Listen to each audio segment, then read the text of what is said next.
Hello! Welcome back. This is my 16 by 45 inch display that I'm building for Bob Harris. You know, Bob Harris is this amazing builder. He builds chuck wagons, and I mean, they're stunning. He's in Texas. And so he has commissioned me to build this display for him. It's a road in West Texas, this red clay and stuff like that, and it's got these rock formations and all that kind of good stuff. So I'm absolutely loving it. What I'm trying to do now is finish up grass. I did grass this week. I did these sticks this week, and I'm going to show you how to work with those. These are not done. They look a little bit too even, you know, the cutting of them and stuff like that. So I gotta break that up a little bit. This is scrubland. You know, there's not a lot there. The colors are nice, but they last for a little bit. So you've got a bunch of varying colors. I'm going to show you how to do that. I'm going to show you how to come in and use a specific tool that I use to trim these. Makes it really nice instead of like scissors or something like that. And then I'm also going to show you how to make these sticks. So should be a lot of fun. I hope you enjoy it. And let's start with the grass. Okay, so I got quite the setup here, and I think I'm going to kind of show you the lay of the land first. These are the grasses that I'm using, and they're all different colors. They all come in these packages, and they're all the same, you know, but I'm just using a mixture of colors. And this is what it looks like. These are from Woodland Scenics. I like these. I've used them for years. Fortunately, some people have given me some over the years, and so I have a fair stock. But this stuff is great. You can get consistent colors, and even though I'm going to mix colors, I like to have a consistent color from, you know, where I'm buying it. So if I have to recreate something later, you know, they have that, I guess, that I can pull on, you know.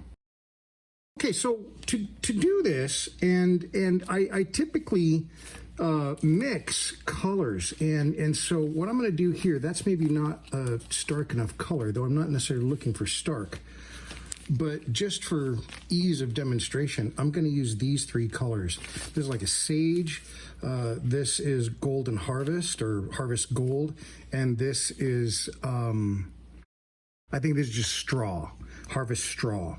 So what I'll do is I'll take three of these, and I'll move the camera as it's more advantageous here to see stuff. So I'll take a little bit of that sage, a little bit of the harvest gold, and a little bit of the harvest straw, maybe a little bit more of the harvest straw.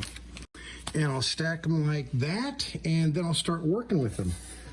And by working with them, what I want to do is I want to bring these together and then maybe pull them apart, and then you try to mix those colors in there. I don't want, you know, I want this homogeneous view of all the colors as evenly distributed in there as I possibly can, because that's the look I'm looking for.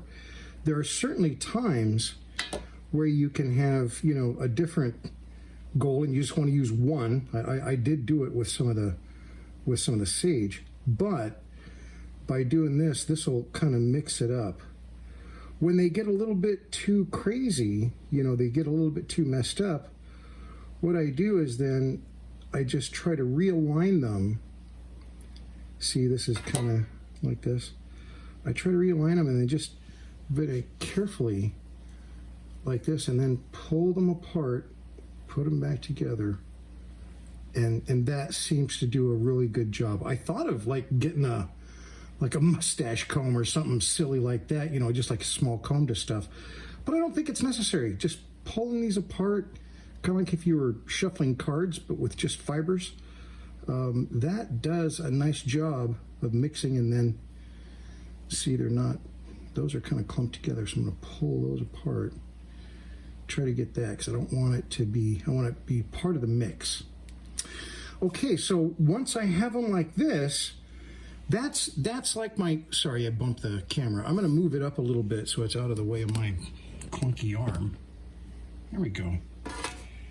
So what I'm doing here now is I call this kind of like gathering, and I'm just trying to bring this all together, get everything aligned up. Then I'm going to concentrate on what I want my shrub or my grass to look like. Sometimes what I do is I'll just take this, turn it upside down, because I want this to be my top, turn this upside down, and then hold it like this and kind of let go and let it bounce.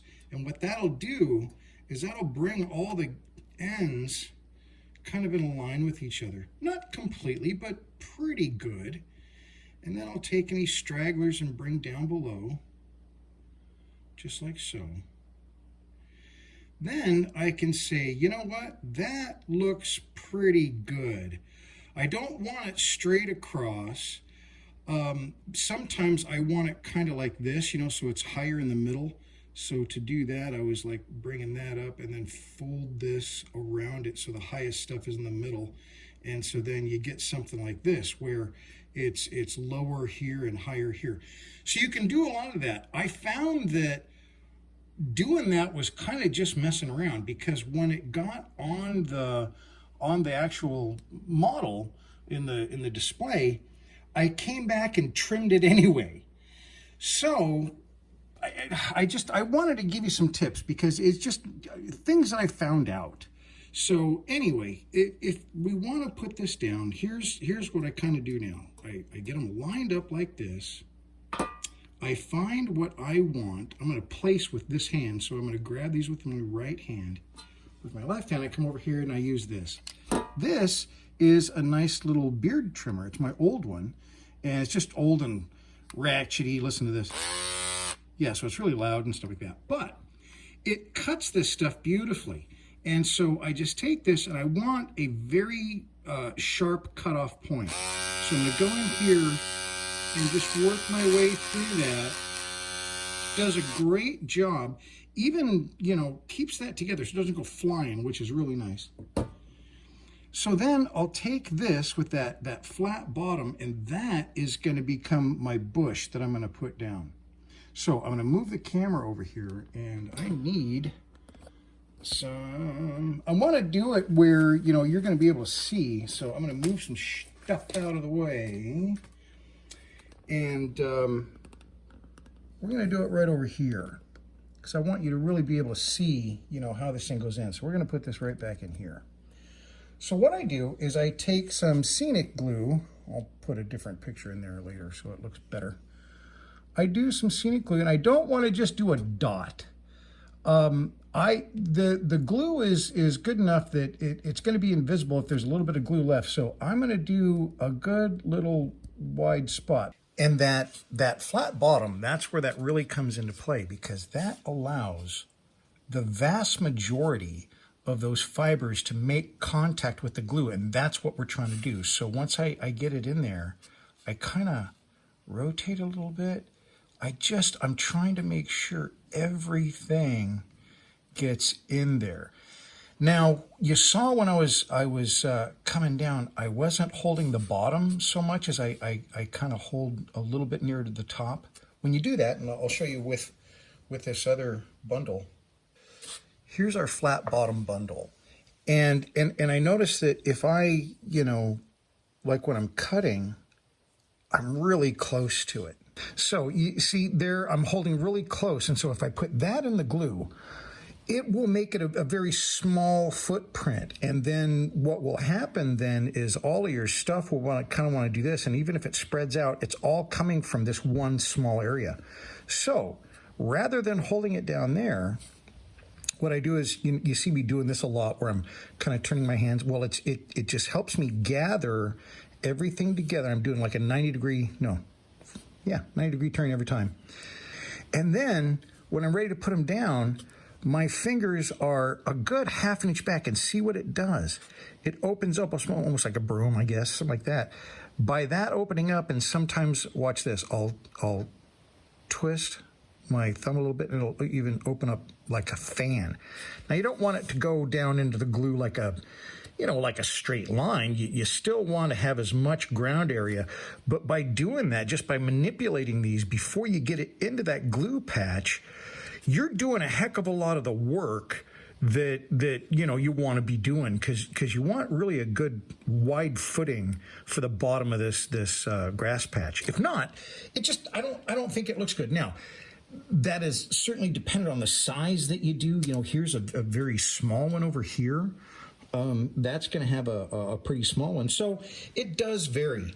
I'll even sometimes, these are actually mistakes right there. Let me get something to point that out a little bit better.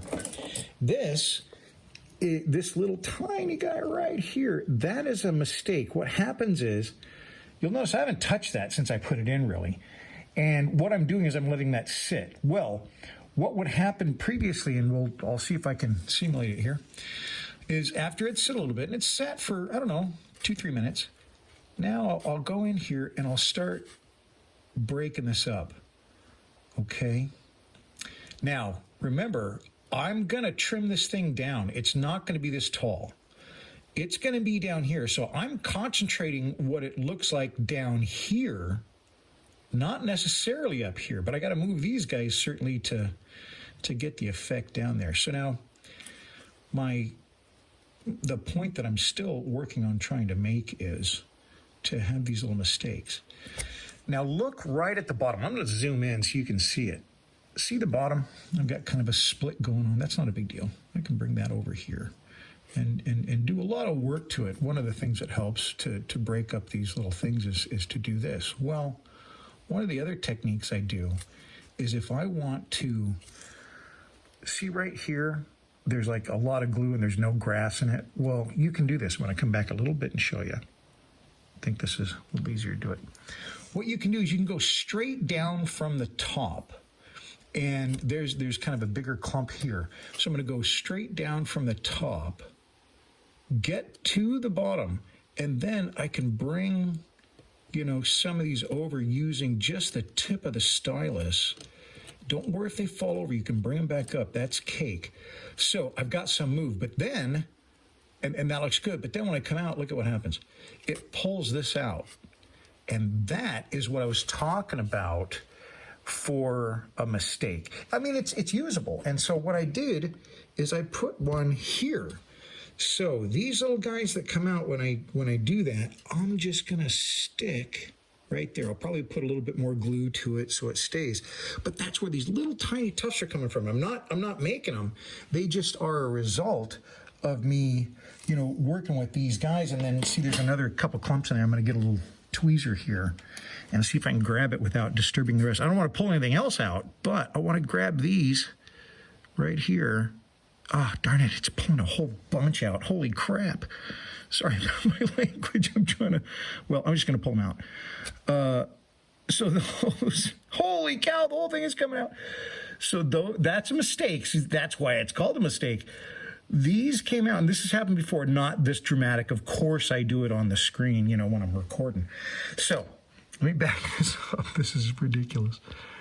So what happened there is all these came out, but I try to use those. I'll put them in some other place. I'll put them over here. Now, what I'm going to do is I'm going to just set these down for now because I need to go and cover this bunch of grass that I just about completely destroyed. So I'm just going to come in here. And it is really nice to work with. Here's another tool that I use. The other one's bent. This one's got like a nice angle on it, which is cool. So you just come in here, and it's not a big deal. I just come in here and bring these guys up. Then when I've got everything up, I just kind of figure out, okay, so now how do I want to show this? I can, and the issue is, as soon as you get some glue on the tip of that thing, you're in danger, and that's what happens when you go down and adjust the bottom. I did it a little bit longer, I think, because I was filming, and that's why all that stuff just came piling out. I mean, look at this. This is just nuts. But now I can just do this with a clean one and make that set of grass there. I don't really want to hang over the side too much. So just like that, and that'll work out. And again, I'm kind of looking at the bottom. I'm looking down here as to where those fibers are and where they're ending up, because that's how I'm going to trim it out. Now, it's almost got like a U shape because I like ripped out all of this side. So what I think I'll do is I can even put some more back in there. I don't don't think I'm going to try to use the stuff that came out of it because it's got glue on it and it'd just be funky and it could grab other stuff and make it rough. So I'm just going to grab some and I'm just going to, so here's just another little bundle I grabbed of our cutoff, our last cutoff. And I'm just going to, you know, work that like I do, like I showed you. Just kind of get it like this. If the ends aren't completely flat, we take this little guy, and I'm going to make a big mess right on the diorama. That's okay. I use the vacuum too. So I just take that. Now that's a nice small bundle that I can go in here with, and let's zoom in so you can see this. There we go. And I'm going to place it right in that spot that became bald because I ripped all that stuff out. Now I'm gonna let that sit for a little bit. You know, it'll start to adhere. The glue will start to set. Holy cow, I just pulled out more. And so I'm gonna set that sit for a little bit and then I'll come back to it. Now we're gonna take some of these. Okay, so now I'm gonna take this one and see what I can recover. Oops, I keep bumping stuff. I'm gonna come back out. I've got the camera kind of on a little trapeze here, and I think it's given me a pretty good picture and close-up, but it's not easy working around it. Okay, so I'm just going to do something like that. These will have to be cut way down, but that's what I want to, you know, use for these ones that I pulled out. And like I said, this is not the first time that's happened. I would say it's the first time it's happened so dramatically and so much. It's never been that much. It's just like these little tiny pieces, but that time it really came out. Okay, let me get these out here. I'm not too worried about the placement. I don't want it to look like, you know, any kind of order. So it's like dot, dot, dot, dot. You know what I mean? If it's a repeated distance, that's not good. So I try to do groupings of, you know, 2, 3, sometimes even more. And I think that's helpful. Now, to secure that in there, just because one of those little guys was a little long, I'm going to take this and then I'm going to put a rock in there. And that's the other thing I'll do on like the next wave is I'll be doing rocks, adding rocks to the bottoms of the tufts, because it really does make it a nice combination, that little rock going in there. So we're going to try a little bit here. I want bigger ones. So here I've got some rock. I'll just grab some in the lid. And I'll just take a little guy like this and put it right there. It gives a little stability. Looks natural. And is part of my detailing process that's coming up. You know, we're not going to do much on that, I don't think, on this video. I think that'll be the next video, because it is really a detailed process. It's not just, oh yeah, just throw some in there. No, it's there's quite a bit that goes into figuring out where they go and stuff, because you don't want your rock to look placed like a garden. There needs to be a randomness to it. If a rock is there, it came from somewhere, and how did it get there? That's kind of what I think. Okay, so those rocks are going to be there. And one other rule to kind of look at, and I'm sorry, I'm talking like right next to the speaker. One other rule to look at is there is something in the groupings of 3. That's just one of the, it's like a natural thing that looks natural. So when you're grouping things, think of 3s and 5s. Pairs don't really do it. And of course, like this one, that's an outlier. Very helpful. Oops, there he is. These guys will need some too. And I've got smaller rocks to do this with, but these guys needed some stability, so I needed to get that in there quick.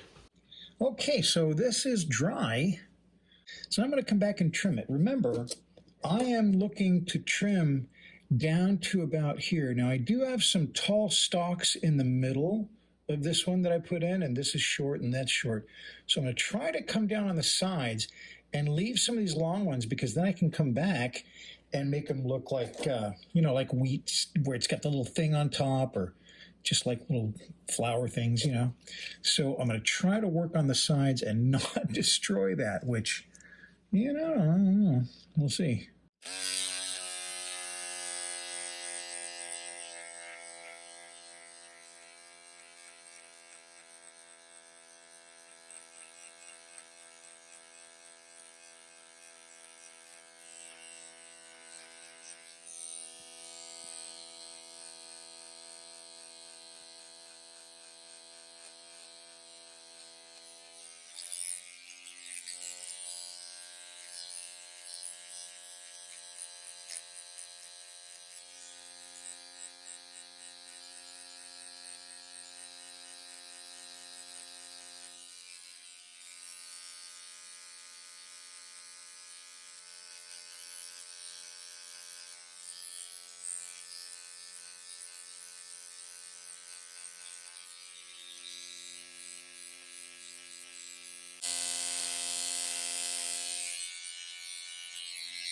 Okay, it's a little shocking to see when you're trimming these, because you've got so much and you're thinking, man, it would look so neat, taller and stuff. But remember, at scale, I think the hip is going to be about that high. And while you do get stuff higher than your hip in grasses, it's not very often. Usually it's about there, mid-thigh. So if we've got a figure that is the hip right around here, that's a pretty tall piece of grass. And this, again, it's getting eaten by deer and anything out there that's looking for chow. And so that stuff is going to get cropped. It's going to get, eaten. And it's not going to be lush like in a field. So that's why I go to great lengths to go ahead and chop it up. The next thing I want to focus on are these sticks. How I did these, where they're from, all that kind of stuff. These are my sticks, and what they are, in fact, is roots from a fir tree that fell over in our yard a number of years ago. What I did is I went out and I took a bunch of these. Actually, they were used in a rebuild of my Indiana Jones diorama, and it's in this video. So I'll show you. Here's the link to the video. But I saved these, and there's nothing been done to them other than washing them. And I just wash them off. I don't wash them with soap or any kind of chemical. These have been just washed. When I want to put them on the diorama, I do want to think about how it's going to wear, because once it's exposed, once it's placed out here somewhere on the diorama, if I just glued this down, this could degrade over time. So what I'm going to do is, number one, I'm going to kind of break this one down a little bit smaller, but I will take this and I'm going to dunk it in Mod Podge. So why I do that is when I dunk this in this Mod Podge and it's been thinned, it's not 50% like I use. I keep that on my bench, but it's a bit more viscous than that. This is kind of like milk, or a little bit thicker than milk, like eggnog, if you will. And so when I dip this in here, I'm going to stir that up a little bit. I just added a little bit more water. I have that coming out. Now, don't let that worry you. I need that. I need the glue to secure it down to the diorama, but I also want that glue to completely seal this thing, so it's kind of putting a coat all the way around it. So with that, I'll even grab a little bit more. Whoops. With that, I'll take this and I'll place it right here. And I think of placement quite a bit. Is it too far out from other things? Do I need to add something else to it? Would it be in the middle of the track? No. You know, if it's there, it's going to get kicked to the side. That's why it's there. Sorry, this one's sticking. We might as well put it down too. So I do think about how I place these in here, and I do these teeny tiny ones too. And we'll talk about how, you know, you work with those here in a minute. I want them off the main travel, and you know, sometimes you get cuts in on the inside of a corner, you know, the wagon maybe comes in. So I don't want to come all the way to the edge here. This is the edge of the diorama. Now, this is the forward edge. Now, I can come a lot closer here with folding and stuff like that, because in real life, it's, you know, you're going to cut on the inside typically, and not the outside, unless you're like maybe passing someone. So I will put stuff closer to the road here. You see here, I've got some things a little closer to the road. But here on the inside, I've kind of kept the foliage back because I think, you know, folks are, you know, riding up on there and kind of, you know, disturbing that so stuff can't get hold. But I think that's far enough in. This was kind of my marker. This is a piece of rock, and that became my marker for all this. Okay, so here's a stick that I put in and has not been painted yet, but I think the nice thing is you can see what happens to the glue. The glue just kind of dries and it's invisible. So now I've got this kind of a coating all over that stick, and that's really nice, because then I'll come back and paint it and make it look like this. Okay, so here you can see this has been painted after it dried, and you know, it did look like that other one that we just looked at. You know, it just kind of a nice color on it. But I painted this, and I painted it with, basically it's a mixed I did, but it's a deck tan. You know, that's pretty much what it is.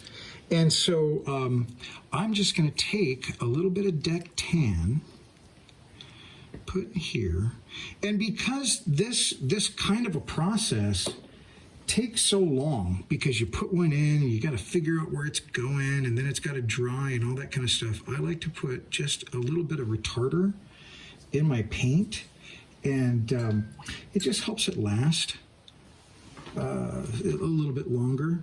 I could do a wet palette, but I just I don't want to have to do it just for this. So I will mix that in. And I like to use this brush because it gives me a nice point, and I can kind of stay away from it. So now I just take that deck tan, and I like to think of it as kind of a bone color, frankly. Well, I guess without the yellow. Yellow would make it a little bit more bone. But I am just painting the top. Yeah, I try to get to the sides, but I'm not too worried about it, because one of the things that it does is the dark underneath almost casts an outline if you catch it.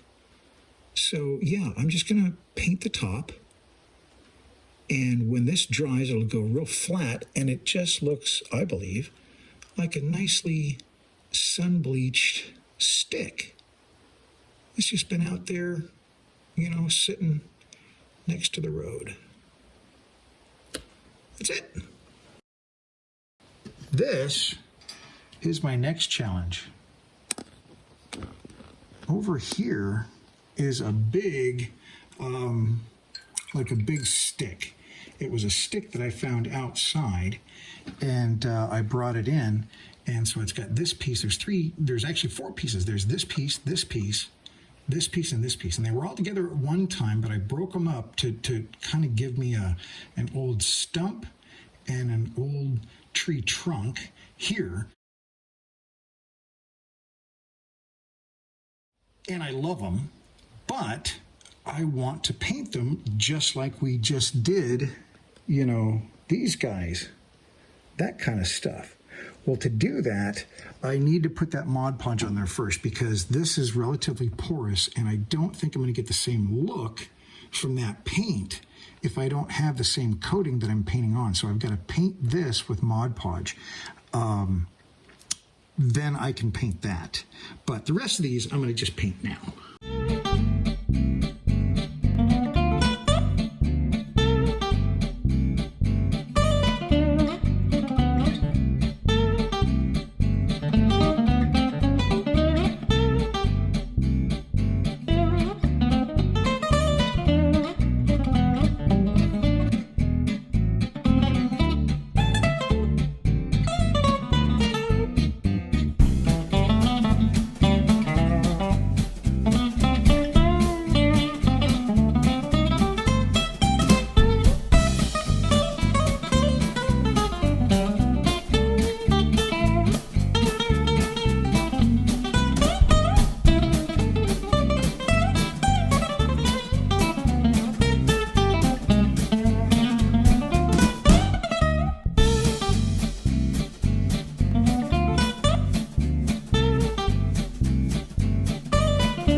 that's about it for this one.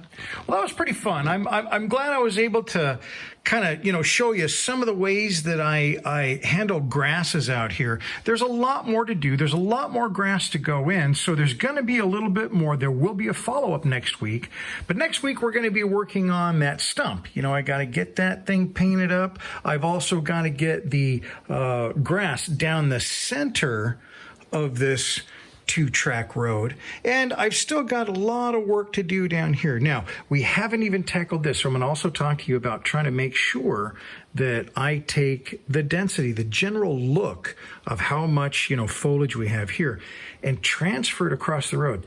You'd be very surprised at how much just this gap, this distance, if I don't do them exactly at the same time, which I didn't, how much that can throw it off. I've done it before, and there's just a few tricks that I'll tell you next week on how to do it. So I hope you can join us later on today, October 11th. We're going to have a members-only group build. It's a fun chat. Everybody's live online, and if you've got a camera, you can join in too. It's easy to join a member on the channel. They've actually made that a little easier, so you can join as a member. It's $3, and we're going to be just talking dioramas. I answer questions, and lots of times we just share solutions about different ways to build. So I hope you can make that if you're interested, and if not, I hope you have a wonderful weekend.